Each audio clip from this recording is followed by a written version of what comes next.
guys, how's it going? Welcome to episode 8 in my Enduro riding series. It's actually it's for all bikes really. I don't know why I called it Enduro, but it could really apply to any bikes. But anyways, welcome to episode 8. This is going to be part 2 of how to climb hills. I think it's episode 4. I did how to climb short approach and like more technical hills.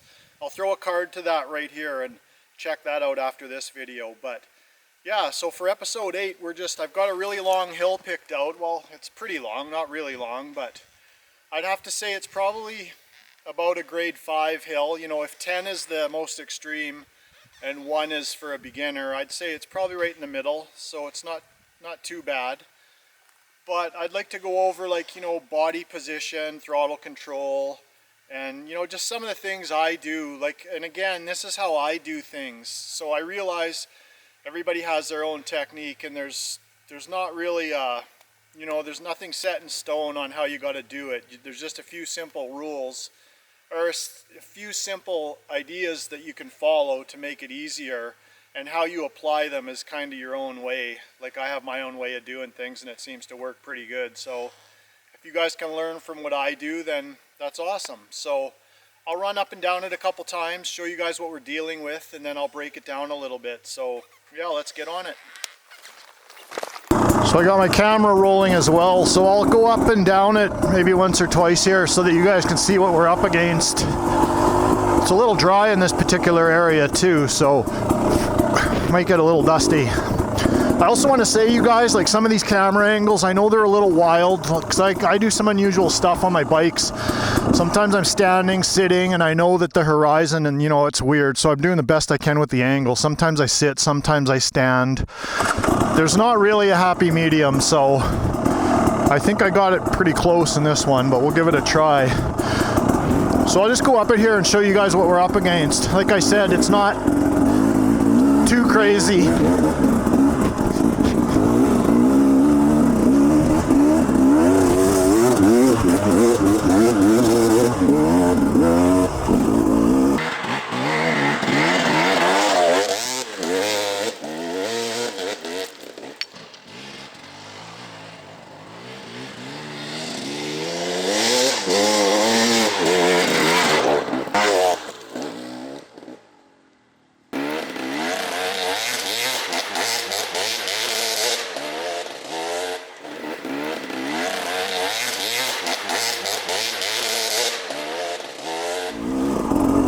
So yeah, it's pretty dry and pretty loose, so that adds another, you know, if you come here on a nice wet day, of course it's a completely different hill. Well, sort of, if that makes sense. So I'll set some cameras up here and I'll kind of break down a couple of these sections here and show you what works for me. So the first thing I want to talk about, you guys, is probably the most obvious, and that's picking a good route. That goes kind of hand in hand with building speed, or as I always refer to it, momentum.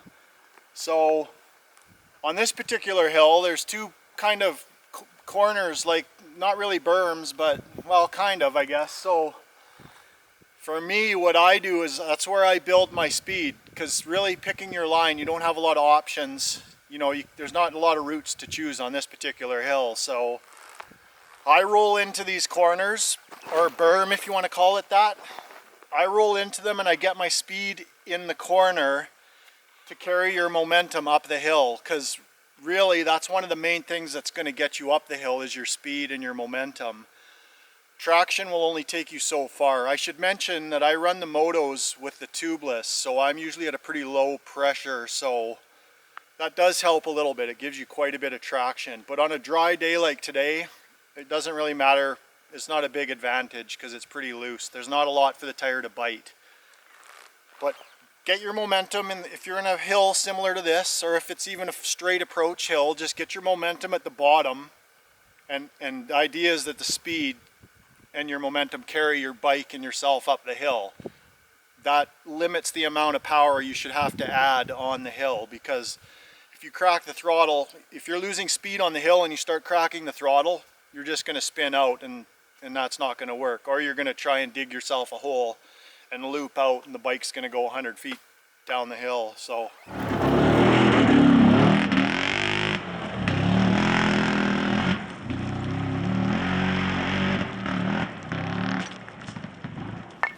So once you've got some speed built up, for me what I was doing is I was sitting down on this hill because there's not a lot of additional obstacles. Like, it's pretty much just, you know, smooth dirt with the occasional little rock, like you can see a few of them there. So on this particular hill, I'm able to sit for most of it, and when your butt's over the rear tire, you're going to be adding a little extra traction, so that helps as well. I should probably mention gear choice is a big factor as well, and now that depends. There's a million different bikes and I don't know what everybody's on, but for me I'm on a 300 2-stroke today, and it's an Enduro version, so you can lug the engine down really low to the point where it just about won't stall, so I can use a higher gear is what that means. So I think I'm pretty sure I was in second. I might have been in third. I'll take another run at it and see if I can figure it out. But second or third, well, you can hold that pretty much for the whole hill, except up near the top there's a little route you gotta cross. So I'll show you that here in a second. But for body position, they call that on these hills like this, that would be your attack position. If you're sitting down and your butt's over the rear tire and you're ready for the hill and you're in the most optimal position. If you're standing, it's gonna kind of throw your traction off.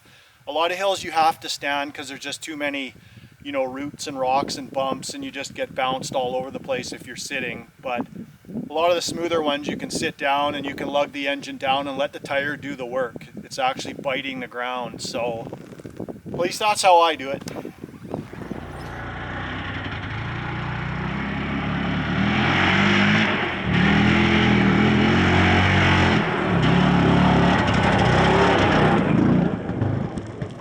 So you can see up near that, just past that fallen tree, there's a route across. So that's where smooth power and momentum are going to come into play, because, well, that one's not huge, but on a lot of hills they are huge, and that's where you're going to want to have the momentum to carry you over that, because there's not a lot of room for, you know, making mistakes on a hill. Once you lose your momentum or your speed, you're pretty much done. So yeah, that's what you want to do for the route, is carry your speed. And if you can, ideally coast over it with minimal power. You always want to avoid spinning the rear tire. That pretty much goes for everything on a motorcycle. You know, hills or whatever you're doing, is you're out of control when you're spinning. That's what that means. So you want to especially avoid that on a hill, because once you lose your momentum, then you're going backwards. So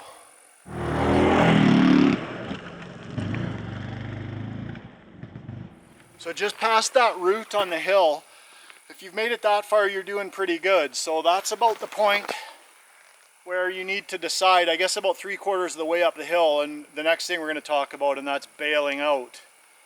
I know on all the successful YouTube channels, they all love to see them not bail out and just go for it and then loop the bike out and have it roll all the way back down the hill, busting your levers and your bars and everything else on the bike. But on my YouTube channel, you won't see much of that, because we're about doing it, or we're about trying to do it the proper way. So bailing out is, you got to make the right decision on whether you're going to make it, or while you've still got a momentum, you can turn out. It's kind of like snowmobiles. You know how if they're not going to make it, they turn out rather than digging yourself in? It's kind of the same idea. So you've got to decide quickly while you're riding if you've got enough momentum to make the hill, or you're going to stop safely and get turned around, take another try at it. So I don't know if you guys can see that faint line in the hill, but this goes back to my first point on this video, is picking a good route.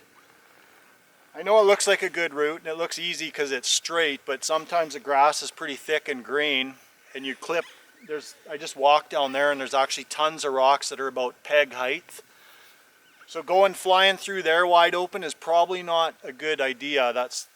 You're gonna clip a rim or a peg or your foot or something like that. So tall grass comes into play. You know, if you can't see the route, probably not the best route to take, but that's something you decide at your own discretion.